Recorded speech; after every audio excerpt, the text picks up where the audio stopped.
Hello दोस्तों, आज की वीडियो में हम बात करने वाले हैं कि क्वांटिटी अर्थात राशियां क्या होती हैं और राशियां कितने प्रकार की होती हैं। भौतिक राशियां अर्थात फिजिकल क्वांटिटी क्या होती हैं और नॉन फिजिकल क्वांटिटी क्या होती हैं। उसके बाद हम डिटेल से समझेंगे कि फिजिकल क्वांटिटी कितने प्रकार की होती हैं, फंडामेंटल क्वांटिटी अर्थात मूल राशियां क्या होती हैं, ड्राइव क्वांटिटी अर्थात व्युत्पन्न राशियां क्या होती हैं। उसके बाद हम समझेंगे कि मात्रक क्या होते हैं, मात्रक कितने प्रकार के होते हैं, फंडामेंटल यूनिट्स अर्थात मूल मात्रक क्या होते हैं, डेराइव यूनिट्स अर्थात व्युत्पन्न मात्रक क्या होते हैं। इसको भी हम डिटेल से समझने की कोशिश करेंगे और ये वीडियो काफी इंफॉर्मेटिव होने वाला है उन सभी स्टूडेंट के लिए जो कि किसी भी कंपटीशन एग्जाम की तैयारी करते हैं, जहां पे उनके पास एक भौतिक विज्ञान का सब्जेक्ट होता है। और हम सभी जानते हैं कि भौतिक विज्ञान के अंदर बहुत सारी क्वांटिटियां होती हैं, उनके कुछ ना कुछ मात्रक होते हैं। तो क्या मात्रक होते हैं उस पर आज हम डिटेल से बात करेंगे। तो बिना देर किए करते हैं आज का वीडियो स्टार्ट। तो यहाँ पे हम सबसे पहले बात करते हैं कि क्वांटिटी अर्थात राशियां क्या होती हैं। तो यहाँ पे हम हेडिंग ही डाल देते हैं सबसे पहले क्वांटिटी। तो यहाँ पे हम बाइलिंगुअल जो है पढ़ाने की बात करेंगे अर्थात कोशिश करेंगे तो अर्थात यहाँ पे क्या हो जाए, क्वांटिटी अर्थात राशियां। तो राशियों में अगर हम कुछ एग्जाम्पल यहाँ पे पहले लिख लेते हैं, जैसे कि अगर मान लो कोई व्यक्ति है वो बहुत ही खुश है तो उसको हम क्या कहते हैं, हैप्पी कहते हैं। तो यहाँ पे हम क्या लिख सकते हैं, हैप्पी लिख सकते हैं। इसी प्रकार से अगर कोई व्यक्ति है बहुत ही नाराज है तो उसको हम क्या कहेंगे, सैड है अर्थात बहुत क्या है वो नाराज है। इसी प्रकार से मान लो अगर आप दुकान पे जाते हैं, वहां पे अगर 1 किलो शुगर लेते हैं अर्थात 1 किलो चीनी लेते हैं तो उसको हम द्रव्यमान अर्थात केजी में नापते हैं। तो यहाँ पे एक हमारी द्रव्यमान अर्थात मास भी क्या हो जाती है, एक क्वांटिटी हो जाती है।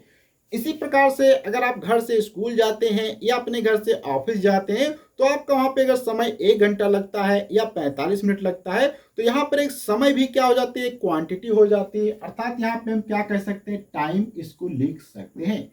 इसके बाद अगर आप मान लिया कार से जाते हैं या बाइक से जाते हैं तो आपके कार की क्या स्पीड होती है, वो भी क्या एक यहाँ पे क्वांटिटी हो सकती है। तो इसको हम क्या कह सकते हैं, स्पीड कह सकते हैं। इसी प्रकार से आप अगर कोई भी कार्य करते हैं तो किसी वस्तु पे जितना बल लगाते हैं वो भी क्या एक क्वांटिटी हो सकती है, जिसको हम क्या कह सकते हैं, यहाँ पे क्वांटिटी के अंदर फोर्स कह सकते हैं। तो यहाँ पे आप देख सकते हैं बहुत सारे एग्जाम्पल मैंने लिख दिया, हैप्पी है, सैड है, मास है, टाइम है, स्पीड है, फोर्स है। ये सभी चीजें क्या होती है, एक प्रकार से क्वांटिटी होती है। लेकिन यहाँ पे आप देखेंगे इसमें कुछ ऐसी क्वांटिटी हैं जिनको हम क्या कर सकते हैं, माप तोल नहीं सकते या जिनकी हम तुलना नहीं कर सकते। जैसे कि मान लो दो व्यक्ति हैं, वो दोनों व्यक्ति क्या है, नाराज हैं। तो आप नाराज तो कह सकते हैं, लेकिन कौन ज्यादा नाराज है कौन कम नाराज है इसके विषय में कोई भी तुलना नहीं की जा सकती। इसी प्रकार से अगर कोई व्यक्ति खुश है या दो से अधिक व्यक्ति खुश हैं तो उसमें से कौन ज्यादा खुश होगा कौन सा व्यक्ति कम खुश होगा इसके विषय में आप कोई तुलना नहीं कर सकते। तो यहाँ पे कुछ ऐसी क्वांटिटी है जिनको हम नाप तोल नहीं सकते, जैसे कि यहाँ पे हैप्पी आपका हो जाता है और सैड। वहीं पे अगर हम बात करें मास, टाइम, स्पीड, फोर्स, इनको हम नाप तोल सकते हैं, जैसे कि 1 किलो, 2 किलो, 3 किलो, 4 किलो। अर्थात मान लिया अगर कोई दो व्यक्ति हैं तो बहुत आसानी से हम बता सकते हैं कि कौन कितने केजी का है, कौन ज्यादा वजन का है, किसका ज्यादा वेट है, किसका कम वेट है। वहीं पर अगर हम टाइम की बात करें तो अगर दो व्यक्ति अलग अलग ऑफिस में जाते हैं तो बहुत आसानी से हम बता सकते हैं कि किस व्यक्ति को ज्यादा टाइम लगता है, किस व्यक्ति को कम टाइम लगता है। तो यहाँ पे ये जो भी क्वांटिटी है इनको हम बहुत आसानी से नाप तोल सकते हैं। तो इस आधार पे हम क्वांटिटी को भी यहाँ पे क्या कर सकते हैं, दो भागों में क्या कर सकते हैं, क्लासीफाई अर्थात डिवाइड कर सकते हैं। तो यहाँ पे सबसे पहले प्रकार के लिख सकते हैं मेजरेबल, जिनको हम क्या कर सकते हैं, मेजर कर सकते हैं अर्थात नाप तोल सकते हैं। तो उनको हम कह सकते हैं फिजिकल क्वांटिटी भी कह सकते हैं। तो क्या हो जाएंगे, मेजरेबल या फिजिकल क्वांटिटी। तो यहाँ पे अगर एग्जाम्पल में यहाँ पे हम लिख दें, जैसे कि क्या हो जाएगा, मास हो जाएगा। इसके बाद यहाँ पे आप देखेंगे टाइम हो जाएगा। इसके बाद आप देखेंगे यहाँ पे स्पीड हो जाएगा। इसी प्रकार से यहाँ पे फोर्स हो जाएगा और भी बहुत सारी क्वांटिटी है। तो ये सभी एग्जाम्पल मेजरेबल अर्थात फिजिकल क्वांटिटी के होते हैं। अब इसके बाद यहाँ पे अगर हम बात करें नॉन मेजरेबल क्वांटिटी जो हमारी यहाँ पे है, जैसे कि यहाँ पे पहले हम हेडिंग लिख लेते हैं नॉन मेजरेबल क्वांटिटी, या इनको हम कह सकते हैं नॉन फिजिकल क्वांटिटी। ठीक है, नॉन फिजिकल का मतलब हम जिनको नाप तोल नहीं सकते हैं वो हमारी क्या होती, नॉन फिजिकल क्वांटिटी कहलाती है। तो यहाँ पे हम एग्जाम्पल में बात करें तो एग्जाम्पल में आप जैसे कि हैप्पी, कोई व्यक्ति खुश है तो कितना खुश है इसको हम नाप तोल नहीं सकते। अगर कोई व्यक्ति नाराज है तो कितना नाराज है, इसके विषय में हम कोई भी तुलना या इसको नाप तोल नहीं सकते। अब यहां तक तो हमने समझ लिया कि क्वांटिटी क्या होती है और क्वांटिटी कितने प्रकार की होती है। अब यहाँ पे हम थोड़ा सा आगे बढ़ते हैं और समझते हैं कि ये जो हमारी मेजरेबल क्वांटिटी थी, इसमें भी आपको दो प्रकार की क्वांटिटी दिखाई दे रही होंगी। जैसे कि यहाँ पे आप देखेंगे मास, तो आप मास को क्या कर सकते हैं, केवल और केवल आप जो है तराजू की सहायता से तौल सकते हैं या नाप सकते हैं। वहीं पे आप देखेंगे समय, तो समय को भी आप क्या कर सकते हैं, केवल और केवल आप जो है घड़ी की सहायता से नाप सकते हैं, ना कि तराजू की सहायता से। वहीं पे अगर आप देखेंगे स्पीड, फोर्स जो हैं, ये कुछ ऐसी क्वांटिटी है जिनको आपको नापने के लिए दो चीजों की जरूरत पड़ेगी। क्योंकि हम सभी जानते हैं, अगर यहाँ पे हम स्पीड की बात करें तो स्पीड बराबर क्या हो जाता है, यहाँ पे डिस्टेंस, या यहाँ पे सिंपल से लिख देंगे डिस्टेंस बटे क्या हो जाएगा, टाइम हो जाएगा। तो यहाँ पे आप देखेंगे अगर आपको स्पीड नापना है तो यहाँ पे आपको डिस्टेंस नापने के लिए एक आपको स्केल की जरूरत पड़ेगी, और यहाँ पे समय को नापने के लिए आपको घड़ी की, अर्थात स्पीड को नापने के लिए आपके पास दो चीजों की जरूरत पड़ेगी। वहीं पे अगर हम फोर्स की बात करें तो फोर्स के अंदर दो से अधिक चीजों की जरूरत पड़ेगी, आप अगर फोर्स को नापना चाहते हैं। तो इस आधार पे हम कह सकते हैं कुछ ऐसी क्वांटिटी होती है जो कि स्वतंत्र होती हैं और दो या दो से अधिक क्वांटिटी के ऊपर निर्भर नहीं करती है, अकेली होती, बिल्कुल स्वतंत्र होती हैं। वहीं पे कुछ ऐसी क्वांटिटी होती है जो कि दो या दो से अधिक क्वांटिटी के ऊपर निर्भर करती हैं। तो इस प्रकार से यहाँ पे हम फिजिकल क्वांटिटी को भी दो भागों के अंदर डिवाइड कर सकते हैं। तो यहाँ पे हम क्या करते हैं, फिजिकल क्वांटिटी के यहाँ पे अगेन क्या कर लेते हैं, एक क्लासिफिकेशन बना देते हैं। तो यहाँ पे क्या हो जाएगा, यहाँ पे क्लासिफिकेशन में, तो यहाँ पे सबसे पहले क्वांटिटी को हम क्या कह सकते हैं, फंडामेंटल क्वांटिटी कह सकते हैं। फंडामेंटल क्वांटिटी हो जाएंगे, ठीक है। जो हमारी क्वांटिटी क्या होती है, ऐसी क्वांटिटी जो कि क्या होती है, स्वतंत्र होती हैं। वहीं पे दूसरे प्रकार की क्या क्वांटिटी हो जाएंगी, हमारी डिराइव्ड क्वांटिटी हो जाएंगी। अभी हम इसको डिटेल से समझते हैं कि डिराइव्ड क्वांटिटी क्या होती है। तो फंडामेंटल क्या होती है, इंडिपेंडेंट होती है। क्या होती है, इंडिपेंडेंट, ये इंडिपेंडेंट होती हैं। और डिराइव क्वांटिटी क्या होती है, डिपेंडेंट होती हैं। अभी समझते हैं कि डिपेंडेंट और इंडिपेंडेंट का मतलब क्या होता है। देखो, फंडामेंटल जो होती है अर्थात इंडिपेंडेंट होती है, अर्थात स्वतंत्र होती है। ये किसी दूसरे चीज पर निर्भर नहीं करती हैं और ना ही ये किसी दूसरे चीज से नापी जा सकती है। जैसे कि एग्जाम्पल यहाँ पे हम ले लेते हैं, तो एग्जाम्पल में आपका जैसे मास हो जाता है। तो मास अगर आप किसी की वजनता नापना चाहते हैं या किसी का द्रव्यमान नापना चाहते हैं तो आपको केवल केवल क्या, तराजू की जरूरत पड़ेगी। वहीं पे आप देखेंगे टाइम आपका हो जाता है। तो टाइम भी आप क्या कर सकते हैं, बहुत आसानी से केवल घड़ी की सहायता से नाप सकते हैं, ना कि किसी दूसरी चीज से। वहीं पे हम इसमें बात कर लेते हैं, लेंथ यहाँ पे हो जाता है। तो लेंथ को भी आप किसी दूसरी चीज से नहीं नाप सकते, केवल और केवल आप स्केल से या पटरी की सहायता से ही नाप सकते हैं। तो यहाँ पे आप ये कुछ फंडामेंटल चीजों को देख सकते, जैसे कि मास है, टाइम है, लेंथ। तो लेंथ को आप केवल स्केल से नाप सकते हैं, ना कि आप यहाँ पे घड़ी की सहायता से, ना कि तराजू की सहायता से। इसी प्रकार से टाइम जो है इसको ना आप स्केल की सहायता से नाप सकते हैं, ना ही तराजू की सहायता से। तो इस प्रकार की क्वांटिटी क्या, इंडिपेंडेंट है, अर्थात किसी दूसरे चीज पर निर्भर नहीं करती। वहीं पे अगर हम डिराइव क्वांटिटी के अंदर आते हैं और यहाँ पे कुछ एग्जाम्पल देखते हैं, जैसे कि आप यहाँ पे, मैं सिंपल सा एक एग्जाम्पल ही लेता हूँ स्पीड का।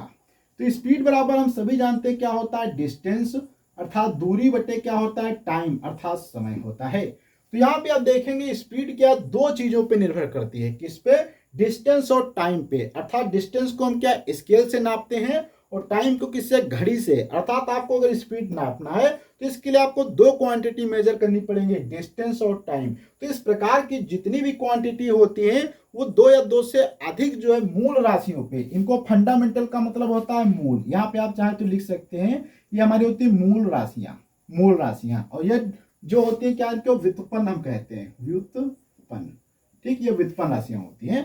तो ये जो मूल राशियां होती हैं, ये जब मूल राशियों पे दो या दो से अधिक मूल राशियों पे कोई क्वांटिटी निर्भर करती है तो उसे हम क्या कहते हैं, डिराइव क्वांटिटी कहते हैं। इसी प्रकार से अगर यहाँ पे हम बात करें एक्सेलरेशन अर्थात त्वरण की, तो यहाँ पे एक्सेलरेशन जो हमारा होता है त्वरण, ये भी किसके ऊपर निर्भर करता है, स्पीड होता है बटे क्या होता है, इसमें टाइम होता है। तो यहाँ पे आप देखेंगे स्पीड के ऊपर निर्भर करेगा और टाइम के ऊपर निर्भर करता है। इसी प्रकार से अगर हम फोर्स की बात कर दे तो फोर्स बराबर क्या होता है, मास होता है गुणे एक्सीलरेशन होता है। तो इस प्रकार से यहाँ पे आप देखेंगे जितनी भी क्वांटिटी होती हैं अगर वो दो या दो से अधिक फंडामेंटल क्वांटिटी के ऊपर निर्भर करती हैं तो उनको हम डिराइव क्वांटिटी कहते हैं। तो यहाँ तक तो हमने समझ लिया कि क्वांटिटी क्या होती है। क्वांटिटी दो प्रकार की होती है, उसमें से भी फिजिकल क्वांटिटी आपकी दो टाइप की होती है। अब हम यहाँ पे समझते हैं कि फिजिकल क्वांटिटी का लिखने का क्या सही तरीका होता है और फिजिकल क्वांटिटी के अंदर न्यूमेरिकल वैल्यू क्या होती है और यूनिट्स क्या होती है और इसका होना इंपॉर्टेंट क्या होता है। पहले सबसे हम यहाँ पे लिख देते हैं कि फिजिकल क्वांटिटी को कैसे लिखा जाता है। तो यहाँ पे हम क्या डाल देते हैं, हेडिंग, अर्थात यहाँ पे फिजिकल क्वांटिटी हमारी कोई भी हो जाती है जिसको हम कैपिटल क्यू से लिखेंगे। इसके बाद यहाँ पे क्या होता है, न्यूमेरिकल वैल्यू होती है जिसको हम क्या करते हैं एन से लिखेंगे। इसके बाद यहाँ पे इसमें कुछ यूनिट होती है जिसको हम क्या करते हैं यू से लिख देंगे। अर्थात यहाँ पे अगर जनरल रूप में लिख दें तो क्यू बराबर क्या हो जाएगा, एन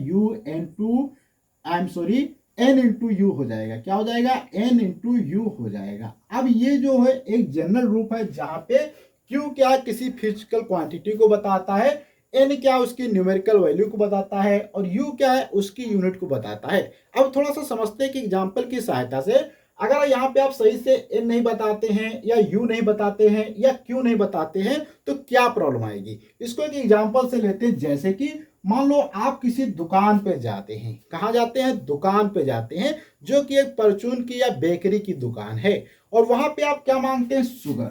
क्या मांगते हैं, शुगर। अब यहाँ पे आप जब शुगर तो मांगेंगे लेकिन इसमें शुगर में दो आगे आगे कंडीशन आ जाएंगे। पहले तो आपने क्वांटिटी तो बता दिया शुगर, ठीक है, ये क्वांटिटी हमारा क्या हो गया, क्यू यहाँ पे हो गया। अब इसके बाद यहाँ पे आता है एन और यू में। अगर आप एन नहीं बताएंगे तो भी प्रॉब्लम आ जाएगी, अगर आप यू सही से नहीं बताएंगे तो भी प्रॉब्लम आएगी। जैसे कि अगर आप दुकान पे जाएंगे उससे कहेंगे कि हमें शुगर दे दो, क्या कहेंगे आप हमें चीनी दे दो, तो आपसे पूछेगा कि कितने किलो लेना है, अर्थात संख्या आपको कुछ ना कुछ बतानी पड़ेगी तभी आप चीनी ले सकते हैं। तो इसलिए एन भी बहुत ज्यादा इंपॉर्टेंट होता है।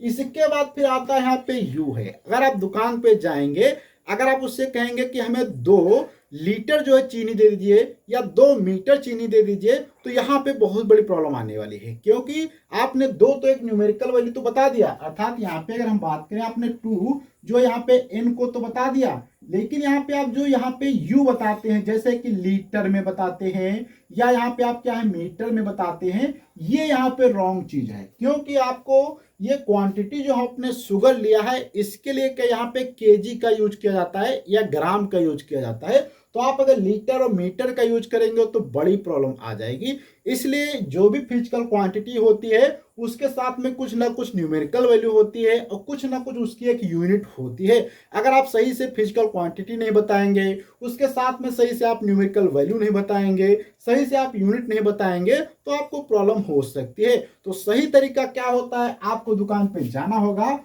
तो वहां पे आप क्या कहेंगे, शुगर दे दो हमें 2 kg, तो आपको बहुत आसानी से ये चीज मिल जाएगी। तो यहां से आप समझ सकते हैं कि कोई क्वांटिटी होती है, उस क्वांटिटी का कुछ ना कुछ न्यूमेरिकल वैल्यू होता है और कुछ ना कुछ उसकी यूनिट फिक्स होती है। तो यहां से तो समझ में आ गया कि यूनिट बहुत ही ज्यादा इंपॉर्टेंट होती है हर एक क्वांटिटी के लिए।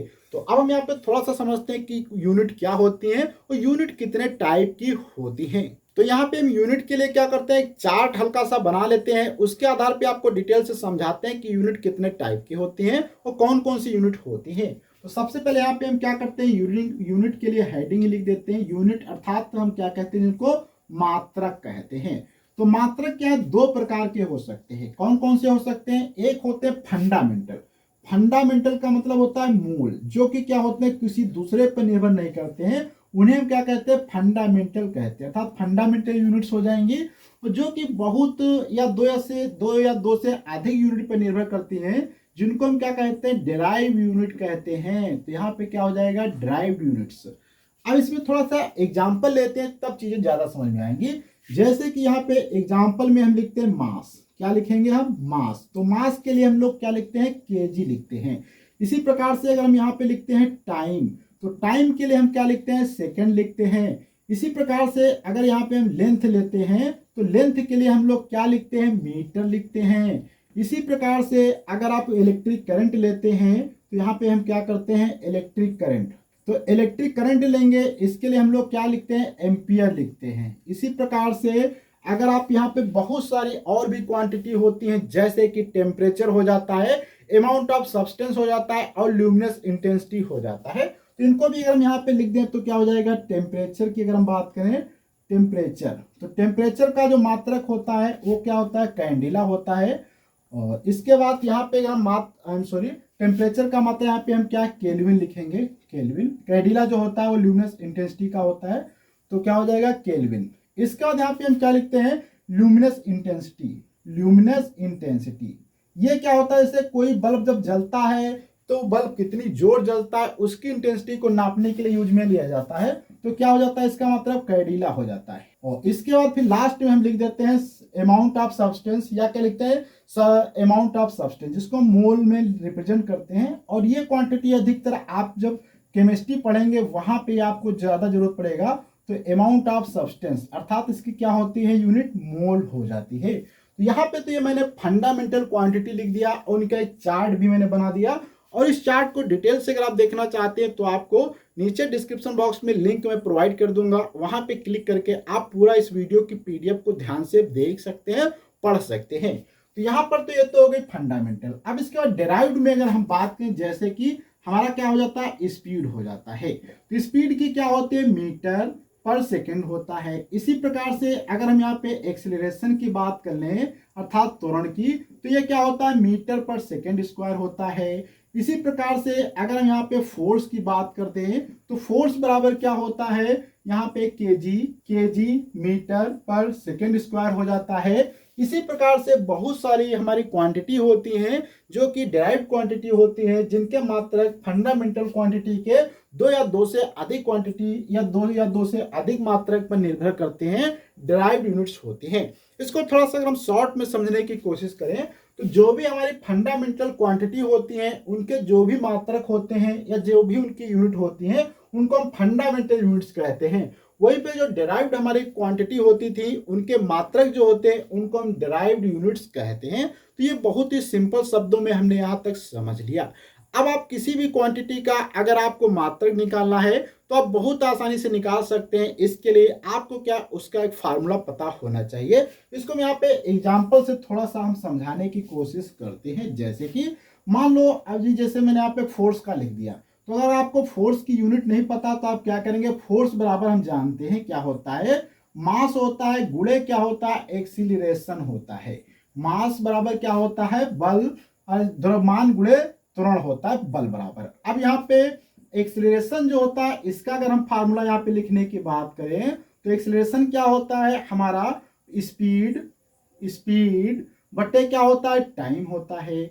इसके बाद फिर यहाँ पे अभी हमारा स्पीड नहीं आया तो स्पीड बराबर क्या होता है, डिस्टेंस होता है, डिस्टेंस बटे क्या होता है, टाइम होता है। और ये टाइम नीचे और दिया गया है तो 2 बार टाइम आ जाएगा। तो जब भी कभी आपका किसी भी क्वांटिटी का मात्रक पूछा जाए सबसे पहले आपको उसका फार्मूला याद करना पड़ेगा। उस फार्मूले में उन सभी चीजों को तोड़ते चले जाना है जब तक वो मूल राशियों के अंदर ना आ जाए। जैसे कि यहाँ पे देखो मैंने मास तो हमारा मूल राशि था इसलिए इसको मैंने नहीं छुआ, लेकिन एक्सीलरेशन मूल राशि में नहीं इसलिए इसको हमने तोड़ दिया स्पीड बटे टाइम में। तो टाइम तो हमारा मूल राशि बन गया लेकिन स्पीड अभी मूल राशि नहीं है, इसलिए इसको पुनः तोड़ देंगे तो ये डिस्टेंस बटे टाइम हो जाएगा। अब यहाँ पे आप देखेंगे मास, डिस्टेंस, टाइम, टाइम क्या है, सभी चीजें मूल राशियां हो जाती हैं। तो यहाँ पे अब इनके अगर मात्रा लिखेंगे तो क्या हो जाएगा, इसका हो जाएगा एक केजी हो जाएगा, यहाँ पे क्या हो जाएगा, ये मीटर हो जाएगा और ये क्या हो जाएगा, पर सेकेंड स्क्वायर हो जाएगा। तो इस प्रकार से फोर्स की यहाँ पे हमने